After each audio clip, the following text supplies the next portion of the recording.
कि जिस समय भाजपा की स्वयं की आधिकारिक पोजीशन ये है कि 2011 का सेंसस फ्रॉड है और फज्ड है, और उससे कश्मीर संभाग को अधिक सीट्स मिलेंगी, जम्मू संभाग को कम सीट्स मिलेंगी। कश्मीर का चीफ मिनिस्टर बनेगा, जम्मू का चीफ मिनिस्टर नहीं बनेगा। प्रो सेपरेटिस्ट चीफ मिनिस्टर बनेगा, नेशनलिस्ट चीफ मिनिस्टर नहीं बनेगा।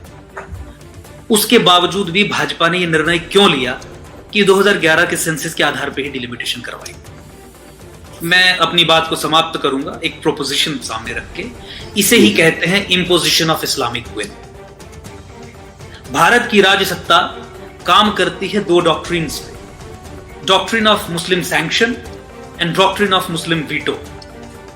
वो चीज जिस चीज को मुस्लिम सैंक्शन नहीं है, भारत की राजसत्ता वो कार्य नहीं करेगी। चाहे वो सेंसस की बात हो, चाहे वो गौहत्या पे एक स्ट्रांग कानून बनाने की बात हो, जहां मुस्लिम सैंक्शन नहीं है, इंडियन स्टेट कदम आगे नहीं बढ़ाएगी। और जहां पे पूरे राष्ट्र का मत एक विषय को लेके हो जाता है कि भारत सरकार को, भारत की राजसत्ता को यह करना चाहिए, तो उस समय अगर मुस्लिम्स ने वीटो कर दिया तो भारत सरकार सरेंडर कर देगी। भारत सरकार अपने घुटने टेके। और ये मुस्लिम सैंक्शन और मुस्लिम veto, these two doctrines are guided by a bigger principle of imposition of Islamic will. It is the will of the Islam that you have to behave with Islamists by following these two doctrines.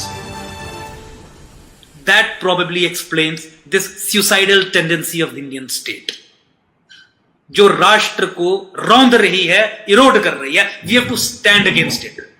और Indian state को माओ की तरह we don't have to overthrow it. हमें इसकी correction के लिए काम करना है, and that is what we are doing. और अब देशवासियों के पास एक लड़ाई लड़ने का मौका है, जहां पे जम्मू कश्मीर को, वेस्ट बंगाल को भी एक मॉडल समझ सकते थे, उसको भी ग्राउंड बना के लड़ाई लड़ सकते थे। बट जम्मू कश्मीर को इस समय की डिलिमिटेशन फ्रॉड और फज्ड सेंसस के आधार पे हो रही है, सत्ता अलगाववादियों को दी जा रही है, झूठ को आधार बनाया जा रहा है। जम्मू कश्मीर में शैम डेमोक्रेसी इंस्टॉल की जा रही है। जम्मू कश्मीर में इस्लामिस्ट रेजीम, मुस्लिम ऑर्डर रिस्टोर किया जा रहा है, और एक राष्ट्रवादी सरकार कर रही है। इस विषय को उठा के मुझे लगता है कि भारत सरकार पे, इंडियन स्टेट पे एक ऐसा हमला बोल दीजिए कि करेक्शन के लिए इंडियन स्टेट को मजबूर हो जाना पड़े।